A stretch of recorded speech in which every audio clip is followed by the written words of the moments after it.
Good morning students, नवीन उच्च माध्यमिक विद्यालय के ऑनलाइन क्लासेस में आपका हार्दिक स्वागत है।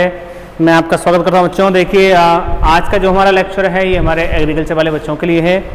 और बेटा आपको पता होगा कि पिछले लेक्चर के अंदर हम अपना एक चैप्टर कंप्लीट कर चुके थे। मैंने आपको बताया था कि हमारे 3 चैप्टर्स कंप्लीट हो चुके हैं। चैप्टर नंबर 3, 4 और 5 हम यहाँ पर कंप्लीट कर चुके थे, जो कि हमारे 9 नंबर के थे। आज हम एक नया चैप्टर लेके शुरू आपके सामने प्रस्तुत हुए हैं आज। और जो हमारा नया चैप्टर है वो है हमारा चैप्टर नंबर 8। ये हमारा है चैप्टर नंबर 8, हमारी किताब का, हमारे सिलेबस का ये चैप्टर नंबर 8 है। और ये बड़ा इंपॉर्टेंट चैप्टर है आप लोगों के लिए। कैसे इंपॉर्टेंट है मैं थोड़ी सी इसकी चर्चा आपके सामने करता हूँ। तो देखिए आप जानते हैं कि किसी भी चैप्टर को पढ़ाने से पहले या किसी टॉपिक को शुरू करने से पहले उसके बारे में थोड़ी प्रस्तावना बनानी जरूर आवश्यक है कि किस तरह से हम उस टॉपिक की बातें यहाँ पर कर रहे हैं। तो देखिए चैप्टर नंबर जो हमारा 8 है वो हमारा बेसिकली 4 नंबर का चैप्टर है। और इस 4 नंबर के चैप्टर से बोर्ड एग्जाम के अंदर एक ही क्वेश्चन आता है।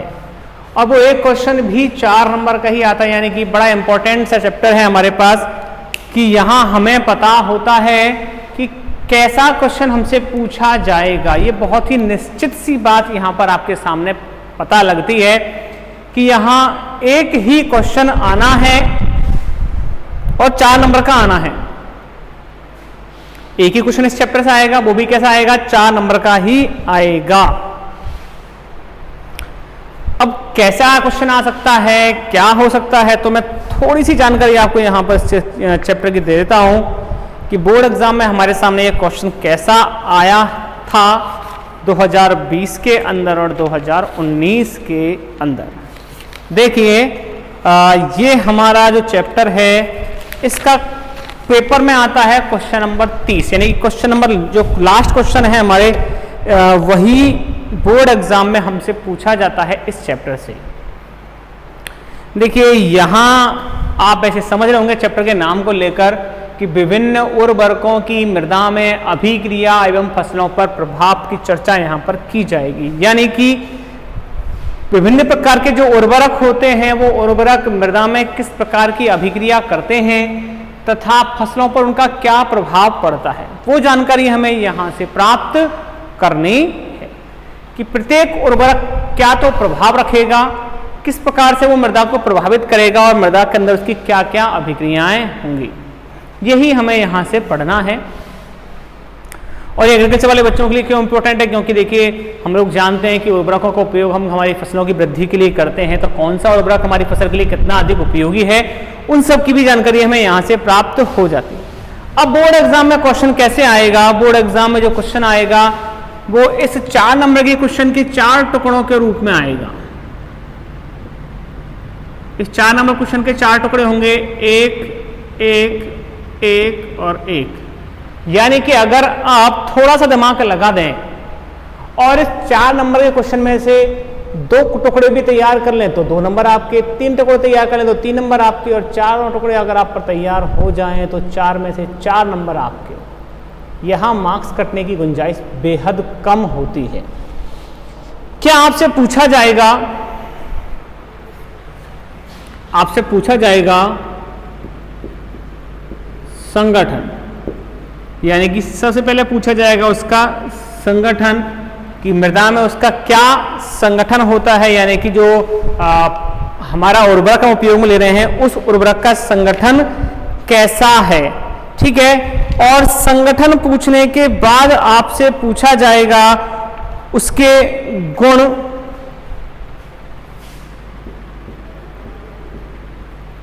तीसरा होगा मृदा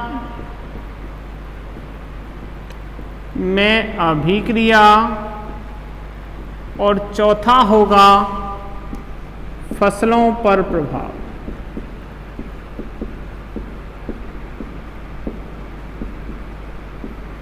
अब देखिए हमको ऐसा ये 4 पॉइंट देखकर बड़ा ऐसा लगता है कि बहुत ही बड़ा क्वेश्चन हो जाएगा भाई, 4 नंबर का क्वेश्चन है, हमें बहुत सारा लिखना पड़ेगा, बहुत सारी चीजें इसमें लिखनी पड़ेंगी।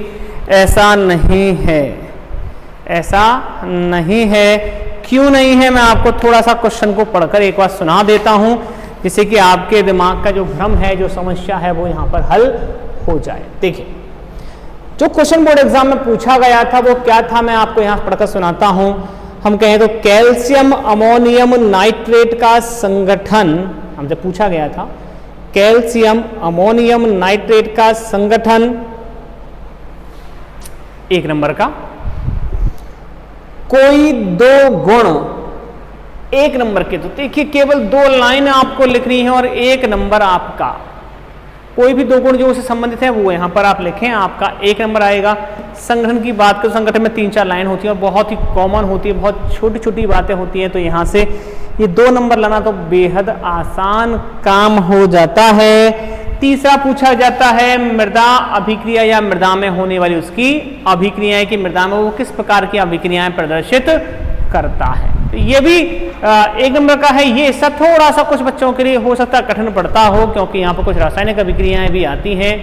तो अगर मैं इसको थोड़ा सा कहूँ कि थोड़ा साइड भी कर लिया जाए तो भी आपके पास 2 नंबर तैयार हो चुके हैं। चौथा हमारे पास आता है फसलों पर प्रभाव, जो बड़ा कॉमन सा है, वो भी हमसे 3 से 4 प्रभाव बोर्ड एग्जाम में पूछे जाते। तो 2 क्वेश्चन पूछे गए थे, 2 हमसे अथवा में पूछे गए थे। हमारे लिए एक फायदेमंद चीज और ये भी है कि अथवा में पूछा जाता है, हम कहें कैल्शियम अमोनियम नाइट्रेट का संगठन, कोई 2 गुण, मृदा अभिक्रिया तथा फसलों में पड़ने वाले किन्हीं 4 प्रभावों का वर्णन कीजिए। ये क्वेश्चन हमसे पूछा गया था।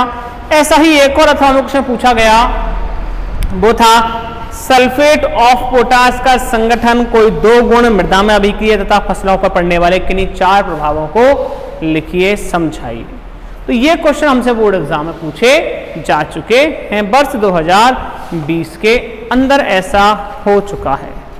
तो आप बेटा ध्यान रखें कि इस चैप्टर को जो हम पढ़ेंगे तो हमारा फोकस मेनली इन्हीं टॉपिक्स की ओर होगा कि किस तरह से इन टॉपिकों को हम तैयार करें, याद करें, क्योंकि 4 नंबर का एक बहुत ही अच्छा सा हिस्सा आपके हाथों लग जाता है और 4 में से 4 नंबर हमें यहाँ से प्राप्त हो जाते हैं। यहाँ से नंबर कटने की संभावनाएं बेहद कम होती हैं।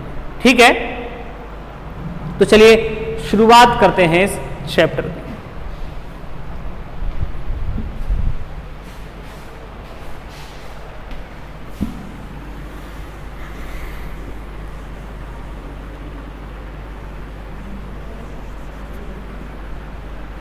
देखिए, तो यहां चैप्टर है उर्वरकों के लिए। तो हमारी पहली जो परिभाषा या पहली बात जो यहां पर आती है वो आती है उर्वरक, कि उर्वरक होते क्या हैं, क्या होते हैं उर्वरक। देखिए कई बच्चों के दिमाग में बड़ा संशय चलता है, बड़ी बात चलती है कि ये खाद भी एक शब्द होता है, आप लोगों ने नाम सुना होगा, खाद एक होते हैं उर्वरक। तो खाद और उर्वरक में कई बच्चों के दिमाग में ऐसा लगता है, महसूस होता है कि कोई अंतर नहीं होता, कि खाद भी फसलों की वृद्धि के लिए होती है, उर्वरक भी फसलों की वृद्धि के लिए होते हैं, तो क्या अंतर है इन दोनों में? कोई अंतर नहीं है, दोनों के कार्य एक जैसे ही हैं। नहीं, लेकिन जब हम एग्रीकल्चर सब्जेक्ट को पढ़ते हैं, एग्रीकल्चर के बारे में नॉलेज लेते हैं, तो हमें इनके बेसिक अंतर का पता लग जाता है कि एक्चुअल में बेसिक अंतर होता क्या है खाद में और उर्वरक के अंतर्गत। खाद और उर्वरक में क्या अंतर, मैं थोड़ी सी जानकारी आपको यहां पर देता हूं, सुनिए और समझिए। खाद क्या है, उर्वरक क्या है? तो देखिए, खाद में आप बहुत सी चीजें शामिल कर सकते हैं, कार्बनिक खाद, जैविक खाद जिसे आप बोल सकते हैं, गोबर की खाद, हरी खाद, उसकी भी चर्चा हम करेंगे हमारे एक स्पेशल चैप्टर के अंदर जो हमारा इसी से जुड़ा हुआ है पूरा। लेकिन जब बात कर रहे होते हैं उर्वरक की, तो हम कहते हैं कि वे अकार्बनिक रसायन, देखिए पहला शब्द ही यहां से अलग कर देता है खाद को, वो है हमारा अकार्बनिक। जबकि जो भी हमारी खाद होती है वो कैसी होती है, कार्बनिक पदार्थों से बनी हुई होती है, चाहे वो हरी खाद हो, पोल्ट्री खाद हो, अंडे की खाद हो, या तेल की खाद हो, खली की खाद हो, कोई सी भी खाद हो, वो सब हमारी कार्बनिक होती हैं। लेकिन उर्वरक कैसे होते हैं, अकार्बनिक पदार्थ, रासायनिक पदार्थ होते हैं जिनका संश्लेषण, देखिए बड़ी इंपॉर्टेंट लाइन में आपके सामने यहां बोल रहा हूं, जिनका संश्लेषण कारखानों में किया जाता है तथा जिनमें पोषक तत्वों की मात्रा अधिक होती है। क्या कहलाते हैं? उर्वरक कहलाते हैं। मैं परिभाषा आपके लिए यहाँ पर लिख रहा हूँ, तो देखें, बे अकार्बनिक रासायनिक पदार्थ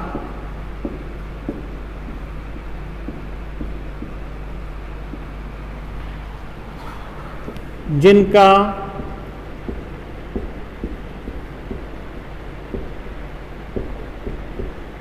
संश्लेषण, वे अकार्बनिक रासायनिक पदार्थ जिनका संश्लेषण कारखानों में किया जाता है,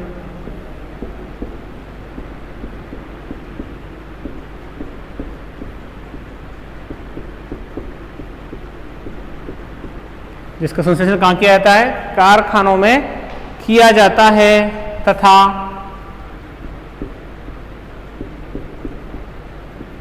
जिनमें पोषक तत्व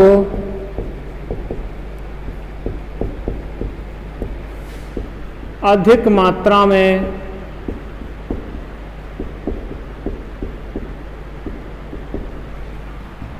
उपस्थित होते हैं।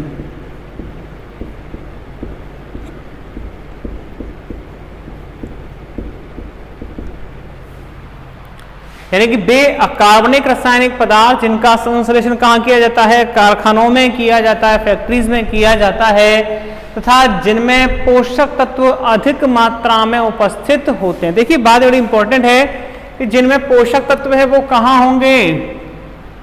अधिक मात्रा में उपस्थित होंगे। और ये ध्यान रखिए, विशेष पोषक तत्व की बात यहाँ पर की जा रही है। विशेष से मेरा मतलब है कि नाइट्रोजन युक्त कुछ अलग होते हैं, फास्फोरस के लिए अलग होते हैं, पोटेशियम के लिए अलग होते हैं, कैल्शियम के लिए अलग होते हैं। तो ये भिन्न भिन्न प्रकार के हमारे उर्वरक हैं जिनमें एक विशेष प्रकार के जो पोषक तत्व है उसकी मात्रा क्या पाई जाती है? अधिक पाई जाती है, जो पौधों की वृद्धि के लिए कैसे होते हैं? सहायक होते हैं। क्या कहलाते हैं? उर्वरक कहलाते हैं। उर्वरक कहलाते हैं। तो ये आपको यहां पर याद रखना। उर्वरक की परिभाषा हमें यहां से याद रखनी है कि उर्वरक क्या होते हैं। ठीक है, तो ये जानकारी आपको समझ में आता है कि उर्वरक की परिभाषा के लेकर। अब हम बात करते हैं उर्वरकों के वर्गीकरण की।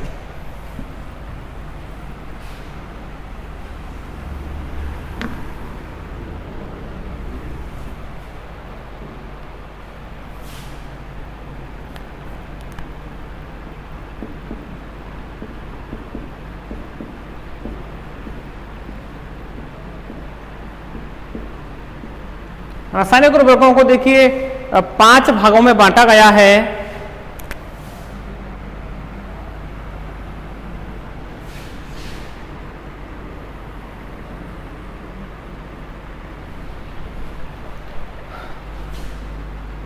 नंबर 1 आता है हमारा नाइट्रोजन युक्त उर्वरक।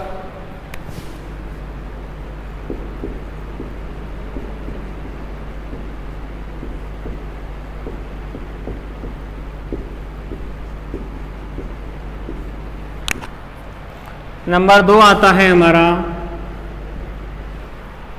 फॉस्फेट युक्त उर्वरक।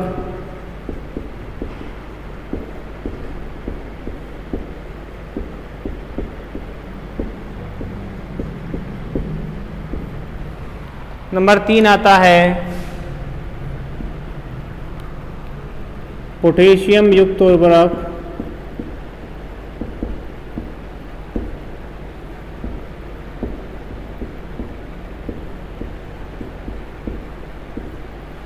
नंबर 4 आता है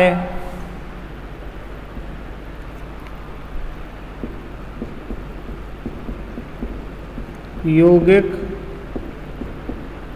उर्वरक। और नंबर 5 आता है हमारा एकल उर्वरक।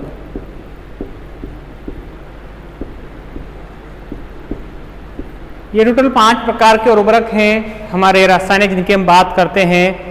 अब इनमें से मुख्य रूप से हम बात करेंगे 3 के, नाइट्रोजन, फॉस्फेट और पोटेशियम यानी कि एनपीके युक्त, क्योंकि आप जानते हैं ये तीनों जो हम हैं वो हमारे मुख्य पोषक तत्व में शामिल किए जाते हैं। मुख्य पोषक तत्व होते हैं, गुरु पोषक तत्व होते हैं एनपीके, नाइट्रोजन, फॉस्फोरस और पोटेशियम। तो इन 3 प्रकार के उर्वरकों की हम मुख्य रूप से बात यहाँ पर करेंगे। तो देखिए जो हमारे नाइट्रोजन युक्त उर्वरक हैं उन्हें बांटा गया है यहाँ पर 4 भाग में। नाइट्रोजन युक्त उर्वरकों को बांटा गया है कितने भाग में? 4 भागों में बांटा गया है।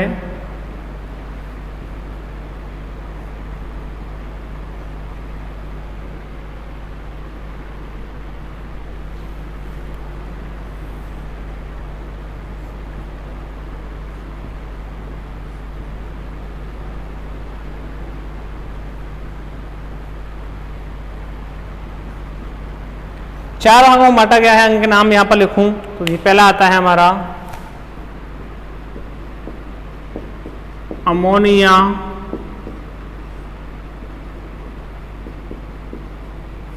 उर्वरक। दूसरा आता है नाइट्रेट, उर्वरक। तीसरा आता है अमोनिया व नाइट्रेट उर्वरक।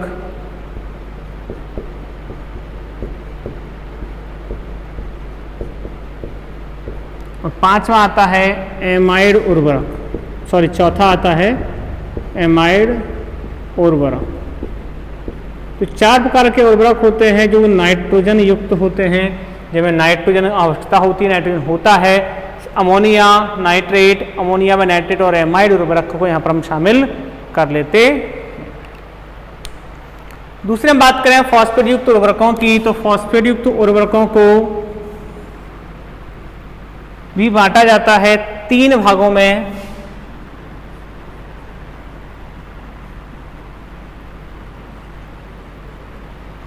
इसको 3 भागों में बांटा गया है। जल में मिले उर्वरक,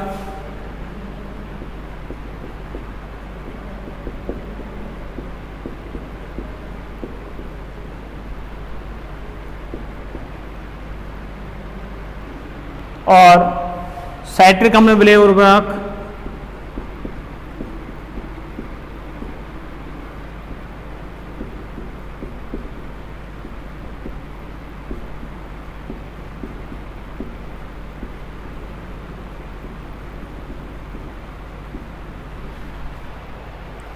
जल व साइट्रिक अम्ल में मिले उर्वरक।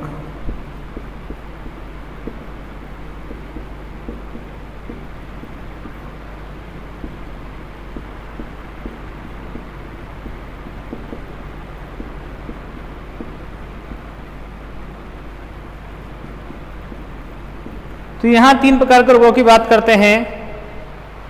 जल में मिले उर्वरक, साइट्रिक अम्ल में मिले उर्वरक, जल व साइट्रिक अम्ल में मिले उर्वरक। ठीक है, अब बात करते हैं पोटेशियम युक्त उर्वरक। पोटेशियम युक्त उर्वरक भी हमारे होते हैं 2 प्रकार के।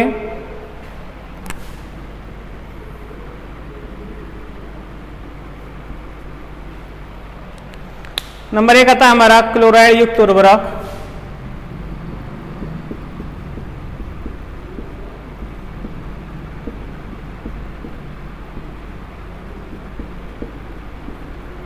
नंबर 2 आता है क्लोराइड विहीन उर्वरक।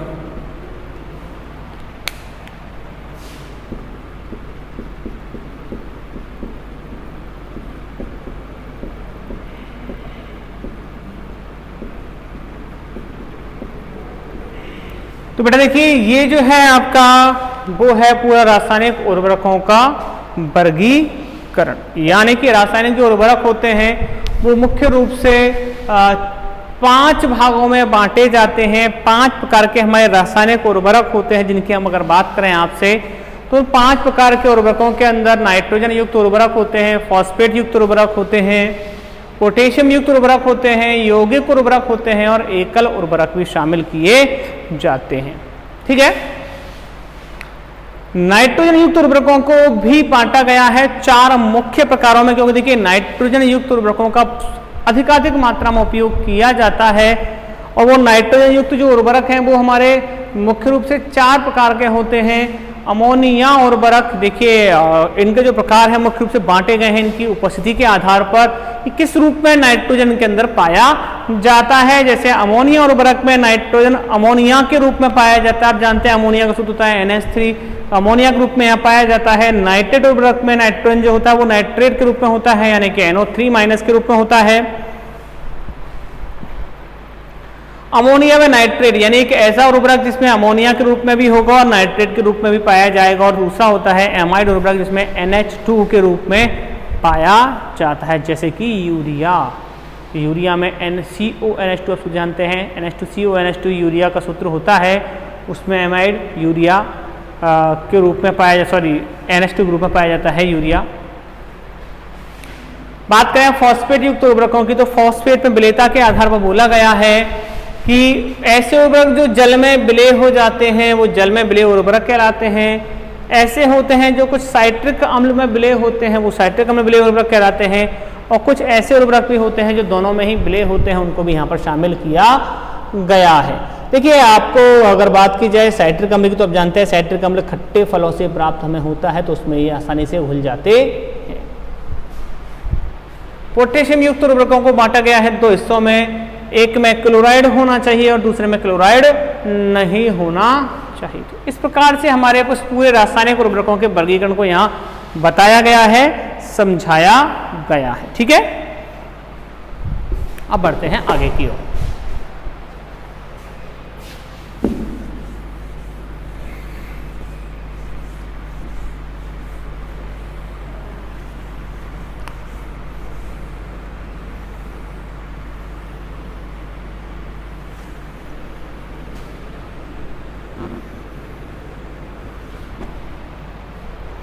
अब बात करते हैं नंबर 1,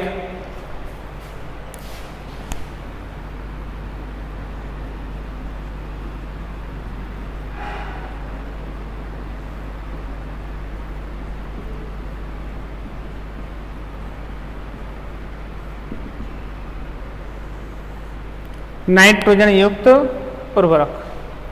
तो देखिए नाइट्रोजन युक्त उर्वरक जो हमारे होते हैं वो किस प्रकार के होते हैं, अगर बात करें उनके बारे में, तो हम कहते हैं उन उर्वरकों को इनमें पाई जाने वाली नाइट्रोजन के आधार पर बांटा जाता है। मैंने अभी बताया था आपको कि नाइट्रोजन युक्त जो उर्वरक हैं उनमें नाइट्रोजन किस रूप में उपस्थित होता है उसके आधार पर इन्हें 4 भागों में बांटा गया था।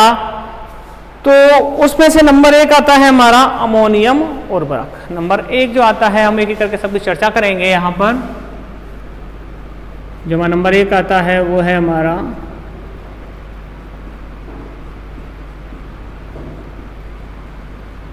अमोनियम उर्वरक। ठीक है, तो नंबर 1 की चर्चा हम यहाँ से करते हैं। नंबर 1 है हमारा अमोनियम उर्वरक। तो देखिए इन उर्वरकों में नाइट्रोजन जो है वो अमोनियम आयनों के रूप में पाया जाता है। अमोनियम उर्वरक जिसे हम लिख देते हैं अमोनियम आयन NH4+। ये आपको याद यहाँ पर रखना है कि इन उर्वरकों में जो नाइट्रोजन है वो किस रूप में पाया जाएगा, अमोनियम के रूप में पाया जाएगा। यानी कि जो उर्वरक है उस उर्वरक के अंदर नाइट्रोजन जो उपस्थित होगा वो किस रूप में उपस्थित होगा, अमोनियम आयन के रूप में उपस्थित होगा, जो कि भूमि के अंदर इसका प्रयोग करने पर ये मृदा के सूक्ष्म कणों के साथ क्या हो जाता है, चिपक जाता है। अतः निक्षालन द्वारा इसको हानि नहीं पहुंचती है। तो देखिए कैसा उर्वरक है, जब आप इसे मृदा में मिला देंगे तो मृदा में मिलाने पर ये मृदा के कणों के साथ चिपक जाता है, जुड़ जाता है, और जुड़ जाने के कारण या चिपक जाने के कारण ही जब निक्षालन की क्रिया होती है, यानी कि जल के साथ ये नीचे घुलकर नहीं जाता, फसलों के लिए उपलब्ध रहता है। इसलिए इस उर्वरक का प्रयोग पानी से भरे खेतों में किया जा सकता है कि ये मिट्टी के कणों के साथ जुड़कर वहां चिपक जाएगा, इसलिए जल के साथ निक्षालित नहीं होगा, इसलिए पानी से भरे खेतों में इसका उपयोग हम कर सकते हैं। इसलिए यह जो उर्वरक है वो धान की फसल के लिए उपयुक्त होते हैं। नाइट्रोजन युक्त जो उर्वरक होते हैं, जो इनमें अमोनिया के रूप में नाइट्रोजन पाया जाता है, वो धान की फसलों के लिए कैसे होते हैं, उपयुक्त उर्वरक कहलाते हैं।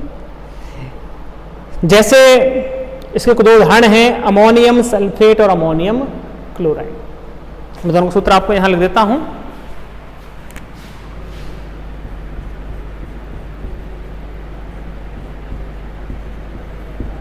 Ammonium sulphate, ammonium chloride. तो देखिए यहाँ से कुछ सूत्र हमें इस तरह से याद रखने हैं, क्योंकि देखिए बेटा एग्जाम के अंदर आपसे तो कुछ पूछे जा सकते हैं। हमने कहा बोर्ड में तो चलो आपसे ना पूछा जाए, लेकिन किसी भी कंपटीशन एग्जाम जिसमें आप जेट, आईसीआर, बीएचयू की बात करते हैं या किसी ऐसी कंपटीशन एग्जाम की बात करते हैं जहाँ पर आपका एग्रीकल्चर का हिस्सा आता है, तो वहाँ ये चीज़ें काफ़ी उपयोगी हो जाती हैं। यानी वहाँ पर आप अगर कहें तो हम कह सकते हैं कि अमोनियम सल्फेट या अमोनियम क्लोराइड का फॉर्मूला हमसे पूछा जाएगा तो हम उस फॉर्मूले को यहाँ पर लिख सकते हैं। ठीक है, अब बात करते हैं नंबर 2, नाइट्रेट उर्वरक।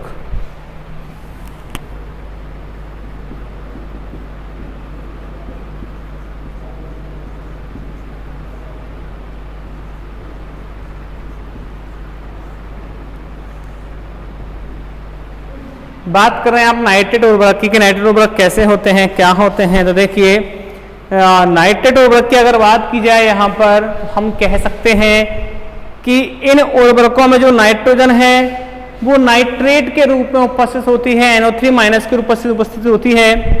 और हम जानते हैं कि अधिकांश जो पौधे हैं वो नाइट्रोजन को नाइट्रेट के रूप में ही ग्रहण करते हैं, क्योंकि वायुमंडलीय नाइट्रोजन, देखिए हमने ये तो कहा कि पौधों के लिए नाइट्रोजन बहुत आवश्यक होती है, उपयोगी होती है, बहुत पोषक तत्व है, लेकिन वायुमंडल में बहुत सारी नाइट्रोजन है हमारे पास, फिर भी पौधे उसे ग्रहण नहीं करते। इसका मुख्य कारण है कि पौधे जो है वो सीधे नाइट्रोजन को ग्रहण नहीं कर सकते, उनको उसे बदल के उपयोग में लेना पड़ता है। और सामान्य रूप से जितने भी हमारे पौधे होते हैं वो नाइट्रोजन का उपयोग नाइट्रेट के रूप में करते हैं, यानी नाइट्रेट के रूप में उस नाइट्रोजन को अवशोषित कर पाते हैं। तो हम बोल सकते हैं कि जो नाइट्रेट युक्त उर्वरक हैं वो पौधे को सीधे ही नाइट्रोजन उपलब्ध करा देते हैं, क्योंकि इनके अंदर जो नाइट्रोजन है वो पहले से ही किस रूप में उपस्थित होती है, नाइट्रेट के रूप में उपस्थित होती है। तो ये आसानी से उसमें ट्रांसफर कर पाते हैं, उसको पहुंचा पाते हैं। ठीक है, तो हम कहते हैं नाइट्रेट उर्वरक जो हमारी है उनके अंदर नाइट्रोजन किस रूप में होती है, नाइट्रेट के रूप में उपस्थित होती है। ये उर्वरक जो होते हैं वो जल में घुलनशील होते हैं। मैं क्यों कुछ लिखता हूं, थोड़ा सा लिख देता हूं, जैसे अमोनियम के देता हूं, इसमें नाइट्रोजन अमोनियम के रूप में होती है। जैसे कि आप पढ़ें तो आपको थोड़ा सा ये पता रहे, इसमें नाइट्रोजन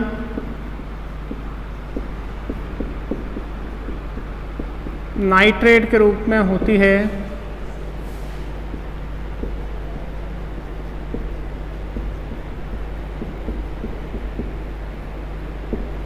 जो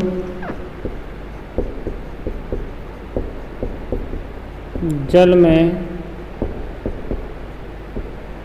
घुलनशील होते हैं,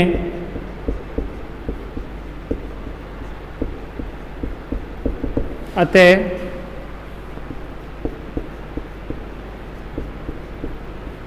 पौधों को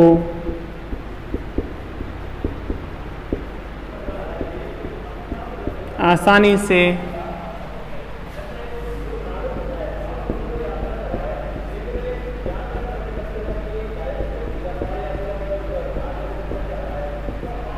प्राप्त हो जाते हैं। यानी हम बोल सकते हैं कि ये जल में घुलनशील होते हैं, इसलिए ये पौधों को बहुत आसानी से प्राप्त हो जाते हैं। क्योंकि देखिए हमने बात की अमोनियम उर्वरकों की, तो अमोनियम उर्वरक जो है वो जल में आसानी से घुलता नहीं है, जल के साथ चिपकता नहीं है, इसलिए पौधों को आसानी से उपलब्ध नहीं होता। लेकिन यहाँ पर ये जल में बहुत आसानी से घुल जाते हैं, इसलिए आसानी से जल में प्राप्त हो जाते हैं, पौधों को शीघ्रता से मिल जाते हैं।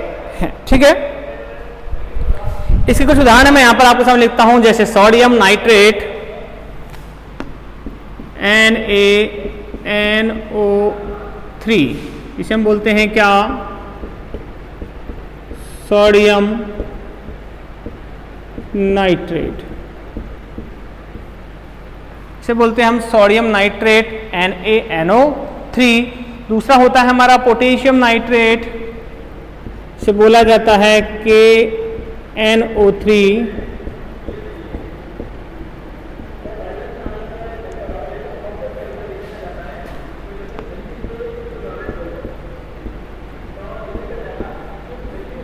पोटेशियम नाइट्रेट यानी KNO3।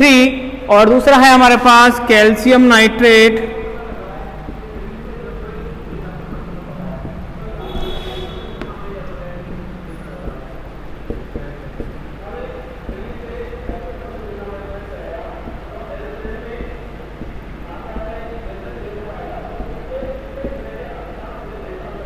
यानी कि समस्या में आप कह सकते हैं तीनों के लिए NaNO3, KNO3 और CaNO3 का होल टॉइज, यानी कि तीनों ही नाइट्रेट हैं जिनमें नाइट्रेट ग्रुप पाया जाएगा। और इनमें नाइट्रेट की जो प्रतिशत मात्रा होती है भिन्न भिन्न होती है, जैसे सोडियम नाइट्रेट में 16%, पोटेशियम नाइट्रेट में 13% और कैल्शियम नाइट्रेट में होता है 15%। देखिए यहाँ पर कैल्शियम भी मिल रहा है और नाइट्रोजन भी आपको प्राप्त हो रहा है, तो ऐसे उर्वरक बहुत उपयोगी हो जाते हैं। ठीक है, तो ये तो बात हुई हमारी इन दोनों उर्वरकों के बारे में, अमोनियम और नाइट्रेट। अब बात करते हैं नंबर 3,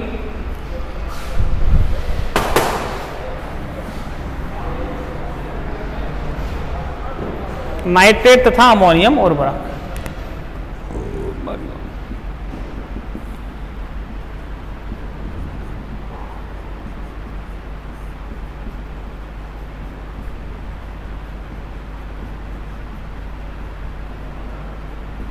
नाइट्रेट तथा अमोनियम उर्वरक,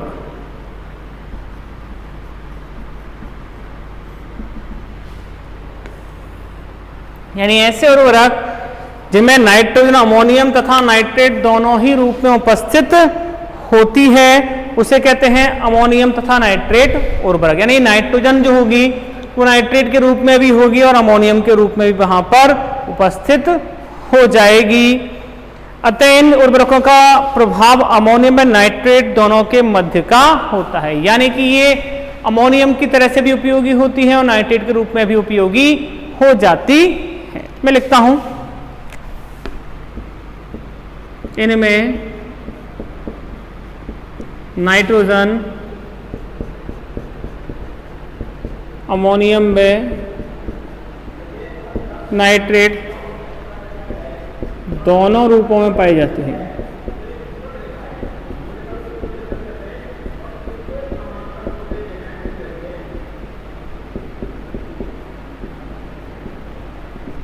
यानी कि यहां पर ये नाइट्रोजन जो है वो अमोनियम में नाइट्रेट दोनों के रूपों में उपस्थित होती है, दोनों ही रूपों में यहां पर पाई जाती है। तो नाइट्रेट तथा अमोनियम उर्वरक जो होते हैं इनमें नाइट्रोजन, अमोनियम किस रूप में पाई जाती है?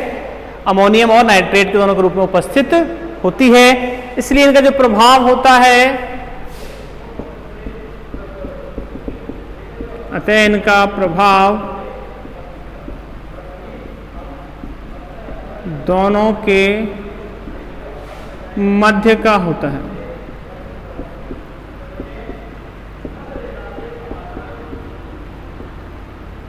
ठीक है, तो ये बात हुई हमारी कि नाइट्रोजन जो होते हैं अमोनियम और नाइट्रेट दोनों ग्रुप पाई जाती है, तो इनका प्रभाव दोनों के मध्य का होता। ठीक है, ये बात तो आपके समझ में आ गई होगी। अगली बात करें इसके उदाहरणों की, कौन कौन से इसके उदाहरण हो सकते हैं। तो देखिए, पहला उदाहरण जो अभी हमने पेपर के अंदर भी पढ़ा था, नाम सुना था, calcium ammonium nitrate. Calcium ammonium nitrate जिसे हम कहते हैं calcium ammonium nitrate. Calcium ammonium nitrate जिसे CaN, इसे कैन खाद के नाम से भी जाना जाता है, यानी कि इस खाद को आप कैन खाद भी बोलते हैं, कैल्शियम अमोनियम नाइट्रेट, ये कैन खाद के नाम से भी जाना जाता है, कैल्शियम अमोनियम नाइट्रेट। दूसरा आता है अमोनियम सल्फेट नाइट्रेट।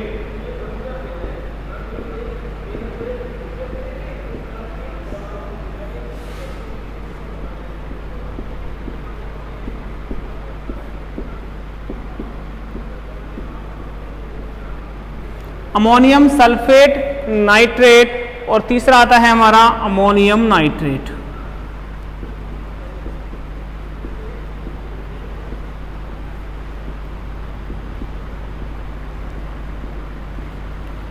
यानी कि जो हमारा ये तीनों जो खादें हैं, इन तीनों खाद के अंदर जो हमारा नाइट्रेट है या नाइट्रोजन है वो अमोनिया के रूप में भी है और नाइट्रेट के रूप में भी उपस्थित होता है। या जैसे आप देख सकते हैं कैल्शियम अमोनियम नाइट्रेट, तो अमोनिया भी है और नाइट्रेट भी है।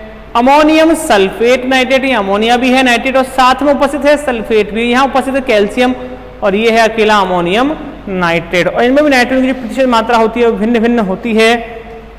जैसे कैन के अंदर 25 से 26%, अमोनियम सल्फेट में लगभग 26% और अमोनियम नाइट्रेट में लगभग 33.5% उपस्थित होती।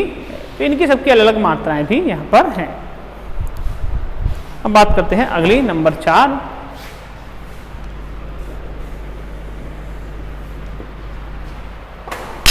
सॉरी, नंबर 4 जो आता है हमारा वो आता है हमारा एमाइड उर्वरक।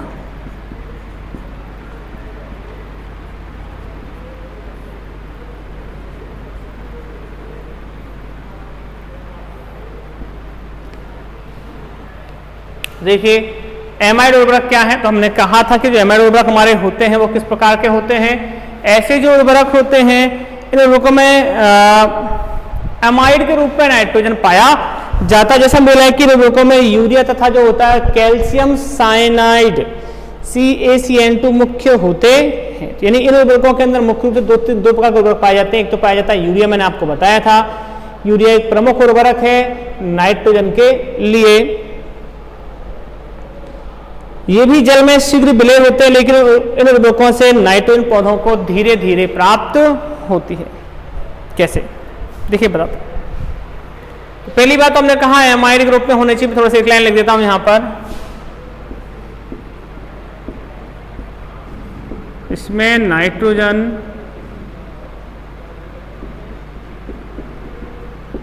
एमाइड के रूप में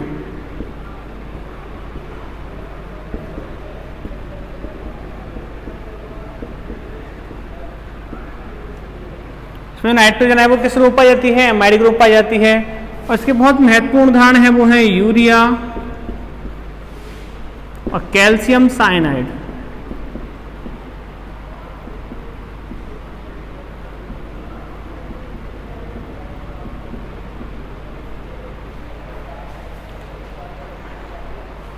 कैल्शियम साइनाइड और यूरिया इसके बहुत महत्वपूर्ण उदाहरण होते।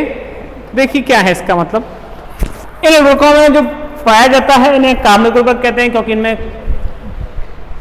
साइनाइड से उपस्थित C पाया जाता है, कार्बनिक पदार्थ पाया जाता है, इसलिए कार्बनिक उर्वरक भी इन्हें बोल सकते हैं। ये जल में बहुत जल्दी विलय हो जाते हैं। आपने देखा होगा यूरिया है बहुत आसानी से पानी में विलय हो जाता है, जल में घुल जाता है। लेकिन इनकी कमी है कि इन उर्वरकों से जो नाइट्रोजन है वो बहुत धीरे धीरे हमें पौधों को प्राप्त होती है, शीघ्रता से पौधों को नाइट्रोजन प्राप्ति नहीं कर पाते हैं। भूमि में उपस्थित जो सूक्ष्मजीव होते हैं पहले इन एमाइडों को अमोनियम तथा नाइट्रेट में परिवर्तित करते हैं, तब जाके पौधे इन्हें ग्रहण कर पाते हैं।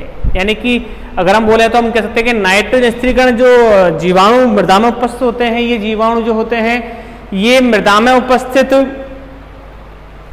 जो नाइट्रोजन है उस नाइट्रोजन के जो अमोनिया है या फिर कहते हैं एमाइड है, उस एमाइड को पहले अमोनिया या उसे नाइट्रेट में पहले परिवर्तित कर देते हैं। अमोनिया या नाइट्रेट में क्या कर देते हैं, वो परिवर्तन कर देते हैं। और अमोनिया और नाइट्रेट में परिवर्तन करने के बाद ही पौधे इन्हें ग्रहण कर पाते हैं। क्योंकि देखिए आप जानते हैं, हमने पढ़ा भी था पहले कि जो नाइट्रेट है और जो अमोनिया है ये आसानी से ग्रहण नहीं होते, तो उस अवस्था में इनको ग्रहण करने के लिए इनका संगठन बदलना पड़ता है, वियोजन होता है, संयोजन होता है, अलग अलग क्रियाएं होती हैं।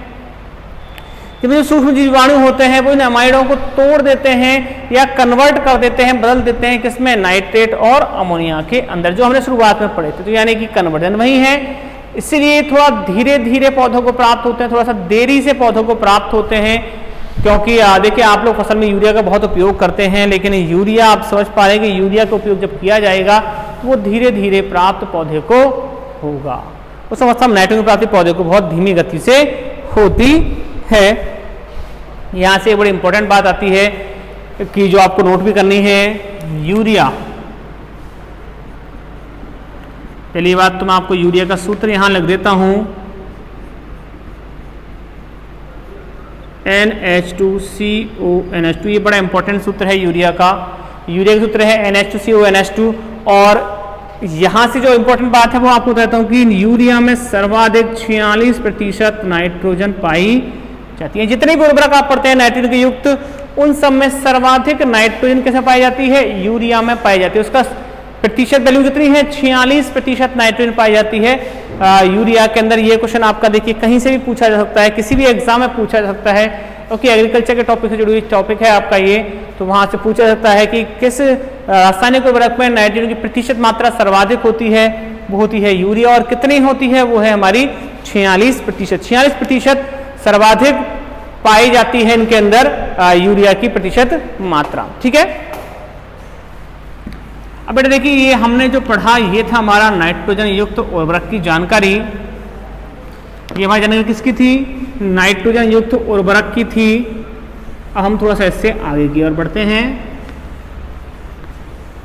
थोड़ी सी जानकारी लेंगे, ज़्यादा डिटेल में हम नहीं जाएंगे क्योंकि डिटेल में इनको पढ़ना है आगे। जैसे हमारा आता है फॉस्फेट युक्त उर्वरकों की बात। दूसरा मैं बात करता हूँ यहाँ पर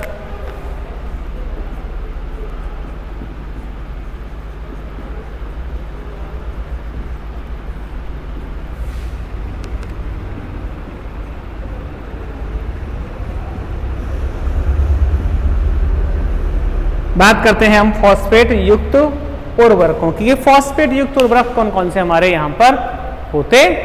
तो देखिए हमने कहा कि इनको बांटा किस आधार पर गया है? इनको बांटा गया है विलेयता के आधार पर, यानी कि किस में ये विलेय होंगे, किस में ये विलेय नहीं होंगे। तो हमने पहला लिया था, वो लिया था हमारा जल में विलेय। तो पहला जो प्रकार था वो क्या था हमारा? जल में विलेय। यानी ऐसे फास्फेट युक्त उर्वरक जो जल में विलेय होते हैं वो कौन से होते हैं? तो हम कह सकते हैं कि ये उर्वरक जल में विलेय होते हैं जिसमें फास्फोरस मोनो कैल्शियम फॉस्फेट के रूप में पाया जाता है। देखिए ये बड़ी इंपॉर्टेंट बात है कि इनमें फास्फोरस मोनो कैल्शियम फॉस्फेट, बड़ी इंपॉर्टेंट बात है यहां पर कि इनमें जो फास्फोरस है वो मोनो कैल्शियम फॉस्फेट के रूप में पाया जाता है।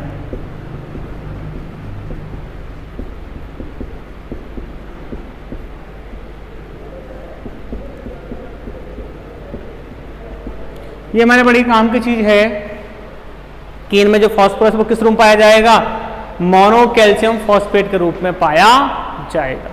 तो इनमें मुख्य रूप से पाए जाने का सबसे बड़ा कारण क्या है? मोनो कैल्शियम फॉस्फेट है जिसके रूप में ये पाया जाता है। तो जल में विलेय उर्वरकों में जो फास्फोरस है वो किस रूप में पाया जाएगा? आपसे क्वेश्चन पूछा जा सकता है कि बताइए जल में विलेय फास्फोरस उर्वरकों में फास्फोरस किस रूप में पाया जाता है? तो वो किस रूप में पाया जाता है? मोनो कैल्शियम फॉस्फेट के रूप में पाया जाता है। जैसे उदाहरण लें इसका, तो उदाहरण आते हैं आपके पास सिंगल सुपर फॉस्फेट, बहुत ही इंपॉर्टेंट नाम,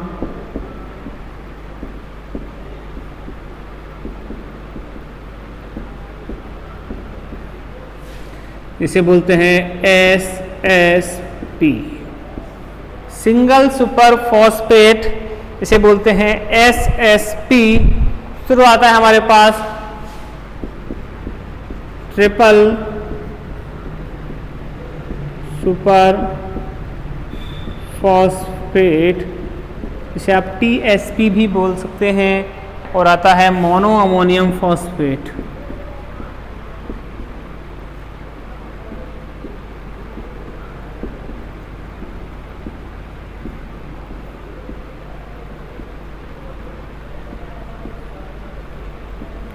तो यहाँ जो हमें दिया गया है वो कुछ इसी प्रकार से है कि इस प्रकार के जो उर्वरक हैं उनमें हमें सिंगल सुपर फॉस्फेट SSP होता है। जिसमें लगभग फास्फोरस की जो मात्रा होती है वो 16% होती है, जबकि ट्रिपल सुपर फॉस्फेट में लगभग इसकी मात्रा होती है फास्फोरस की 40 से 42%। मैं यहाँ लिख देता हूँ कि इसमें फास्फोरस होता है कितना, 16%, इसमें होता है 40 से 42%, और इसमें लगभग होता है 11% नाइट्रोजन व 48% फास्फोरस।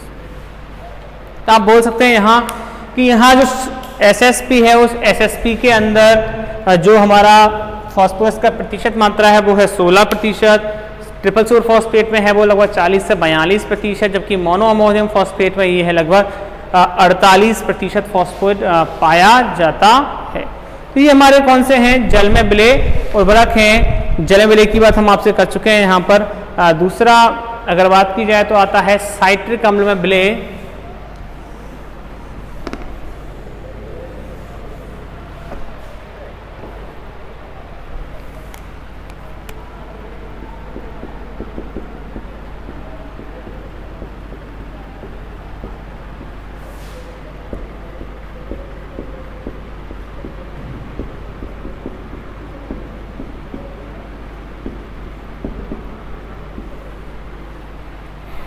साइट्रिक अम्ल में विलेय की अगर बात की जाए तो देखिए हम कह सकते हैं कि ऐसे उर्वरक हैं जो किस में विलेय होते हैं, साइट्रिक अम्ल में विलेय होते हैं, यानी कि उर्वरक जल में विलेय नहीं होते हैं। तो कहते हैं ये उर्वरक साइट्रिक अम्ल में विलेय होते हैं, लेकिन जल में कैसे होते हैं, अविलेय होते हैं। उनमें फास्फोरस HPO4- के रूप में पाया जाता है। मैं लिख देता हूं इसमें, इनमें फास्फोरस HPO4- के रूप में पाया जाता है। यानी कि यहां पर जो फास्फोरस है वो किस रूप में पाया जाएगा, HPO4- के रूप में पाया जाता है। ठीक है, अगर बात करी जाए इनमें उदाहरण की तो हम कहते हैं इसके अंदर डाई कैल्शियम फॉस्फेट यहां पर आता है,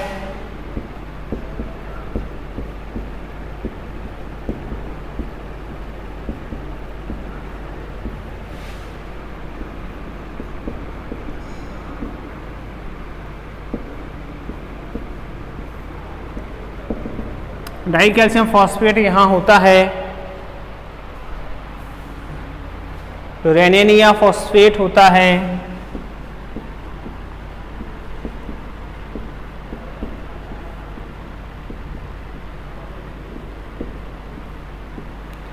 और होता है हमारे पास हड्डी का चूरा। देखिए ये बड़ी अच्छी चीज़ आई है यहाँ पर, हड्डी का चूरा। अब आप सोच रहे होंगे हड्डी के चूरे को कैसे उपयोग में लिया जाए, क्या इसका तरीका है, क्या ये सही है, क्या ऐसा होता है? तो बिल्कुल हो सकता है। देखिए हम जानते हैं कि हमारी जो हड्डियाँ होती हैं वो कैल्शियम और फास्फोरस की बनी हुई होती हैं। तो आप जानते हैं जितने हमारे जंगली पशु होते हैं, वो जंगली पशु के मरने के बाद उनकी हड्डियाँ जो होती हैं उनको खेतों के अंदर उर्वरक के रूप में उपयोग में लिया जाता है। वो किसके लिए उपयोगी हैं? फास्फोरस के लिए उपयोगी हैं, क्योंकि वहाँ से हमें कैल्शियम और फास्फोरस की प्राप्ति होती है। वहाँ से हमें क्या प्राप्त होता है? कैल्शियम प्राप्त होता है और फास्फोरस प्राप्त होता है। तो डाई कैल्शियम फॉस्फेट, रेनेनिया फॉस्फेट, रेनेनिया क्या है आप पढ़ेंगे इसके बारे में आगे। अगर मैं प्रतिशत मात्रा लिखूं तो देखिए इसमें होता है लगभग 13 से 18%, इसमें होता है लगभग 34 से एक मिनट, इसमें होता है लगभग 34 से 39%, इसमें होता है लगभग 23 से 26%। यानी कि यहाँ जो हड्डी का चूरा है उसमें फास्फोरस की मात्रा भिन्न भिन्न होती है। तो ये अलग अलग मात्राएं हमें दी जा रही हैं, जिनके माध्यम से हम बोल सकते हैं कि किस प्रकार के उर्वरक में किस प्रकार का फास्फोरस पाया जाता है। ठीक है। नंबर 3 वो आता है हमारा नंबर 3 जो है जल तथा